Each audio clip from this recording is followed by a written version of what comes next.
नमस्कार बच्चों, जैसा कि आपको स्क्रीन पे दिखाई दे रहा है, आज हमने अन्वेषण 2 तक पढ़ लिया था पिछले अध्याय में, जिसमें हमने श्री जमशेदजी टाटा के बारे में पढ़ा था। उन्होंने कौन कौन सी संभावनाएं विकसित की। अब हम डॉक्टर MS स्वामीनाथन, जो एक वैज्ञानिक थे जिन्हें हमारे देश की हरित क्रांति का पिता भी माना जाता है, उनके बारे में आज पढ़ेंगे। तो यहाँ पे 5 प्रसंग दिए हुए हैं इस पेज में हमें। इनमें से पहला प्रसंग है, एक कृषि वैज्ञानिक थे जिन्होंने क्या किया, विज्ञान में क्रांतिकारी प्रयोग करके नए किस्म के आलू व अन्य पौधे विकसित करके उनके बारे में लिखकर उन्हें अपने क्षेत्र में ज्ञान को बढ़ाया। मतलब उन्होंने कई सारे शोध किए खेती के क्षेत्र में। फिर दूसरे प्रसंग में दिया हुआ, विश्व को भूख व गरीबी से मुक्त देखने की परिकल्पना की। मतलब वो नई नई खोज करके क्या करना चाहते थे, विश्व में जो भी कम अनाज की वजह से भूख के मारे लोग मरते हैं, उससे रोकने के लिए उन्होंने प्रयास किए। तीसरे प्रसंग में बताया है उन्होंने गेहूं की, मतलब जो अनाज थे उनकी नई नई नस्लें बनाई जिनकी उपज ज़्यादा होती है। चौथे प्रसंग में बताया गया उन्होंने नई बीज की सहायता से भोजन की कमी की जटिल समस्या को निपटाने के लिए चुना। मतलब उन्होंने नए नए बीज बनाए जिससे क्या होगा कि जो समस्या है भुखमरी की वो कम होगी, क्योंकि अनाज ज़्यादा पैदा होगा। पांचवें प्रसंग में बताया गया है कि उन्होंने वैज्ञानिकों, किसानों की सोच और ज्ञान इत्यादि को संयोजित कर उनके सहयोग से काम किया। तो उन्होंने क्या किया, जो अन्य वैज्ञानिक थे और किसान थे, उनकी सोच और उनका ज्ञान जो था, उनके पास जो नॉलेज थी, उसको क्या किया, लिया और उसके आधार पे नई नई चीज़ें बनाई, जिसमें उन्होंने अंतर्राष्ट्रीय एजेंसियों के साथ भी काम किया। ठीक है ना। तो यहाँ पे क्या हुआ, उनके प्रयास से भारत में खाद्य उत्पादन के क्षेत्र में कुछ ही वर्षों में आत्मनिर्भरता की ओर अग्रसर हो गया। मतलब उनके इन सब प्रयासों से भारत में जो खाद्य की कमी होती थी वो क्या हो गया, आत्मनिर्भर बन गया। तो यहाँ पे राइट साइड में कुछ संभावनाएं दी हुई हैं, है ना, विशिष्ट संभावनाएं प्रदर्शित की उन्होंने। तो आपको उन्हें पहचानना है और बताना है कि ऐसा क्यों लगता है आपको कि ये संभावनाएं उन्होंने प्रकट की। तो इसके बारे में आप थोड़ा विचार करेंगे और अगली स्लाइड में ये बताया गया है कौन कौन सी संभावनाएं थी। तो यहाँ पे हम आ गए नेक्स्ट स्लाइड पे, जिसमें बताया गया है जो पहली संभावना उन्होंने प्रदर्शित की वो है रचनात्मक परिकल्पना को साकार किया। दूसरे जो प्रसंग है इसमें क्या किया था, उन्होंने विश्व को भूख व गरीबी से मुक्त करने का सपना देखा था। इसमें क्या किया, उन्होंने एक परिकल्पना की रचनात्मक। ऐसे ही पांचवें प्रसंग में क्या किया, उन्होंने सामूहिक बुद्धिमत्ता से कार्य किया। मतलब दूसरों से सहयोग लेके साथ में मिलजुल के कार्य किया, ये संभावनाएं प्रदर्शित की उन्होंने। ऐसे ही तीसरे प्रसंग में क्या किया, उन्होंने नई वस्तुओं का आविष्कार किया, है ना। मतलब क्या किया, नई नई चीज़ों की खोज करने की कोशिश की, है ना। और इसके बाद चौथा जो प्रसंग है उसमें क्या किया, उन्होंने जटिल समस्याओं, सामाजिक समस्याओं के समाधान विकसित करना। मतलब उन्होंने क्या किया, जटिल समस्याएं थी, मतलब भोजन की कमी की जो जटिल समस्या थी, उसको सामाजिक समस्या थी ये, उसको क्या किया, समाधान विकसित किया उसका। और पहले प्रसंग में क्या किया, उन्होंने मानव ज्ञान की सीमाओं का विस्तार किया। मतलब जो ज्ञान उनके पास था उसको और क्या किया, आगे बढ़ाया। इससे क्या हुआ, मानव ज्ञान का विस्तार हुआ। तो ये सारी चीज़ें इन्होंने विशिष्ट संभावनाएं प्रदर्शित की। ठीक है, अब आगे बढ़ते हैं। एक प्रसंग दिया हुआ है 6 नंबर का। इसमें उन्होंने क्या किया, अपनी छोटी अवस्था में वे स्वामी विवेकानंद की इस शिक्षा से प्रेरित हुए थे कि दूसरों के लिए जीने वालों का जीवन ही जीना होता है। मतलब अपने लिए तो सब काम करते हैं, दूसरों के लिए जो काम करे और जिए वही क्या होता है, सच्चा मनुष्य कहलाता है। ये उन्होंने इस चीज़ से वो प्रेरित हुए थे, किसकी, स्वामी विवेकानंद की। इसके लिए उन्होंने क्या बोला है, मैंने स्वयं से पूछा, मैंने आनुवंशिकी का अध्ययन क्यों किया, भारत के लिए पर्याप्त खाद्य उत्पादन करना था, इसलिए मैं वापस आ गया। मतलब वो विदेश में पढ़ रहे थे, उन्होंने PhD की, है ना। वो चाहते तो बहुत आगे जाके विदेश में अच्छा नाम कमा सकते थे, लेकिन उन्होंने ऐसा न करते हुए क्या किया, भारत आए और उन्होंने देश के लिए कार्य किया। अब 7वें प्रसंग में बताया गया है कि दुनिया के एक विशेषज्ञ व महत्वपूर्ण सरकारी पद पर रहने के बावजूद उन्होंने अपने साथ काम करने वालों लोगों के साथ समानता व आदरपूर्वक व्यवहार किया। मतलब वो बहुत बड़े पद पे थे, है ना, दुनिया में घूमे, लेकिन उन्होंने कभी भी किसी को छोटा बड़ा नहीं समझा, है ना। ये नहीं समझा कि कोई आदिवासी महिला है या कोई किसान है या कोई अभी नया नया शोध छात्र है ना। उन्होंने सबके साथ मिलजुल के काम किया। तो यहाँ पे फिर हम देखेंगे उन्होंने कौन सी सार्वभौमिक संभावनाएं प्रदर्शित की, है ना। पिछले पेज में हमने देखा था विशिष्ट संभावनाएं, यहाँ पे हम देखेंगे सार्वभौमिक संभावनाएं। तो अब आपको इसमें से बताना है कौन सी की, है ना। इसके बारे में थोड़ा सा विचार करना है, इसको अच्छे से पढ़ के पूरे प्रसंग को। तो यहाँ पे हमें पता चलता है कि जो छठवां प्रसंग था जो हमने पढ़ा, उसमें क्या किया उन्होंने, स्वयं का विस्तार किया। मतलब क्या किया, है ना। इसमें क्या किया उन्होंने, अपने देश की सेवा में अपने आप को लगाया, ये स्वयं का विस्तार किया उन्होंने। और 7वें प्रसंग में क्या किया, सद्भावना के साथ रहना। जैसा कि बताया कि वो बड़े पद पे थे लेकिन उन्होंने किसी के साथ भेदभाव नहीं किया। इससे क्या हुआ, उन्होंने कौन सी संभावना विकसित की, सद्भावना के साथ रहना। तो ये हमने यहाँ पे सीखा। अब आगे बढ़ते हैं।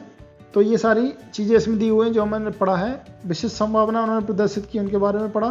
फिर सार्वभौमिक संभावना जो उन्होंने विकसित की, उनके बारे में पढ़ा। इससे क्या हुआ, खाद्य उत्पादन में भारत को आत्मनिर्भर बनाने के कारण उन्हें भारत में हरित क्रांति का पिता माना जाता है ना। हरित क्रांति मतलब जो खेती के क्षेत्र में भारत पीछे था, वो उनके प्रयासों से आत्मनिर्भर बना, है ना। इनके बारे में 2 चीज़ें दी हुई। स्वामीनाथन का राष्ट्र प्रेम व स्वयं का विस्तार उनको किस प्रकार प्रभावित करता है ना। उनके पीएचडी के विषय का चयन, उनके पेशे का चयन, है ना, ये आपको बताना है। उनके इन चयनों का भारत पर क्या सकारात्मक प्रभाव पड़ा, इसके बारे में आपको सोचना है, विचार करना है और जानना है। एक और महापुरुष है हमारे देश के, जिनका नाम है वर्गीस कुरियन, जो एक इंजीनियर थे, जिन्होंने हमारे देश में दुग्ध क्रांति मतलब दूध की कमी को पूरा करने के लिए एक मॉडल तैयार किया था, पहले गुजरात में, उसके बाद पूरे देश में जिसको लागू किया गया। उनके बारे में पढ़ने जा रहे हैं। तो आपने पिछले साल भी इनके बारे में पढ़ा होगा, याद होगा आपको शायद। इस बार फिर से पढ़ते हैं कुछ नया। इसमें अलग अलग प्रसंग दिए हुए हैं। जैसे पहला प्रसंग है, गुजरात के क्रीमरी मतलब मक्खन, घी आदि के बनाने कारखाने में इंजीनियर के रूप में इन्होंने पहली नौकरी शुरू की, जिसमें उन्होंने दूध उत्पादन व गुणवत्ता में सुधार करने के लिए पुरानी मशीनों में मरम्मत और उनको नए उपकरण बनाने के लिए तकनीकी विशेषज्ञता का प्रयोग किया। ठीक है। दूसरे प्रसंग में बताया गया है कि उन्होंने दूध की कमी जैसी जटिल चुनौती को लिया, जिसे पहले गुजरात और उसके बाद पूरे भारत के लिए दोहराया गया, जिसको ऑपरेशन फ्लड भी बोला जाता है।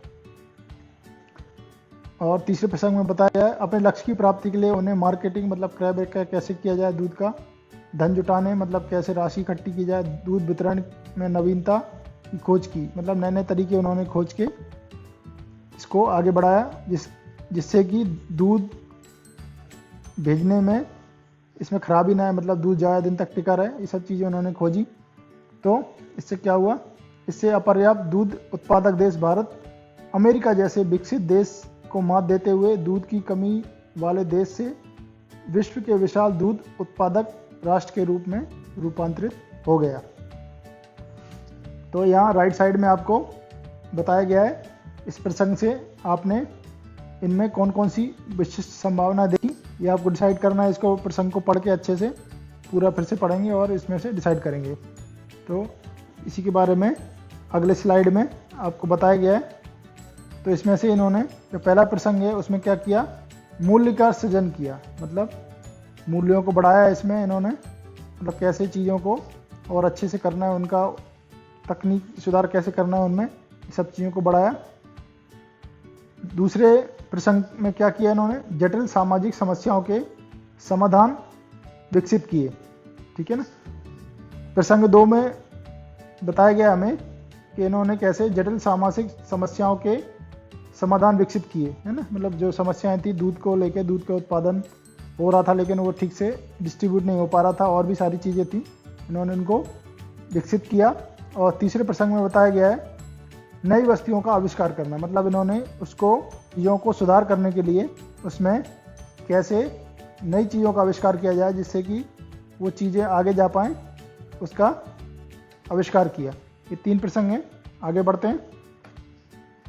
अब हमें चौथे प्रसंग में देखते हैं। सर्वप्रथम जब कुरियन आनंद गुजरात, ये आनंद एक डिस्ट्रिक्ट है गुजरात का, उनकी नियुक्ति हुई, नौकरी से नफरत करते थे, उसे छोड़ना चाहते थे, है ना।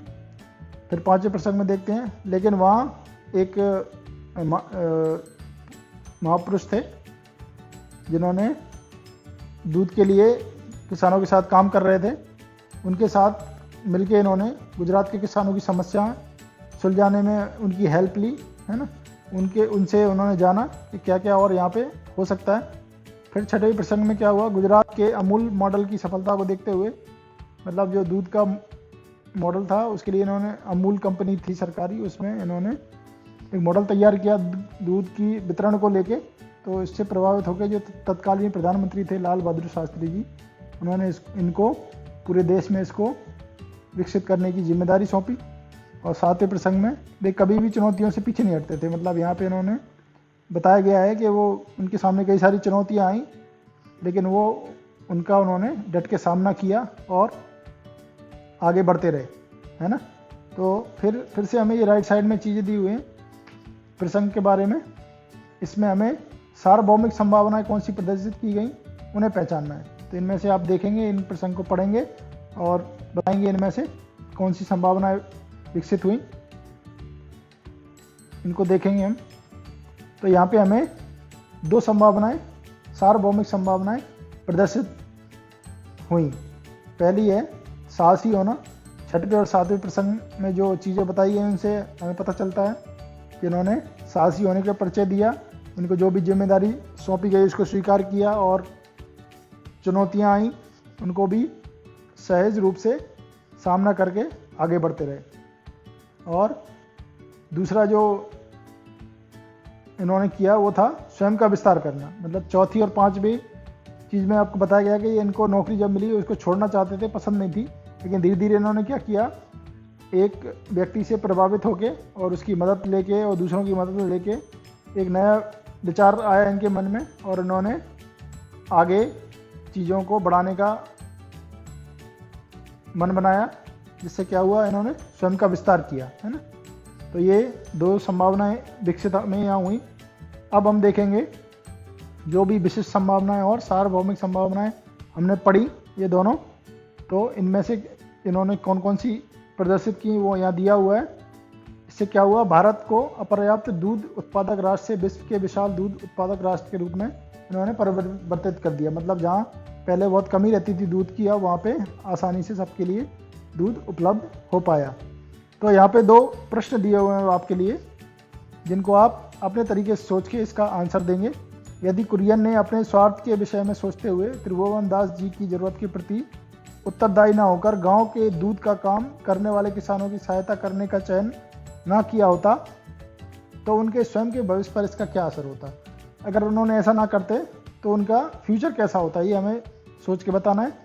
और दूसरा है, वहाँ रुककर दूध का काम करने वाले किसानों की सहायता करने का चयन करने से किसानों पर, भारतवर्ष पर तथा स्वयं कुरियन पर इसका क्या सकारात्मक प्रभाव हुआ। मतलब इसका क्या अच्छा प्रभाव किसानों पर, देश पे और उन पे खुद पे पड़ा, ये हमें बताना है। तो आप इसको पिछले बार की तरह बताएंगे, है ना, लिख के बताएंगे, एक एक पेज में लिख के भेजेंगे।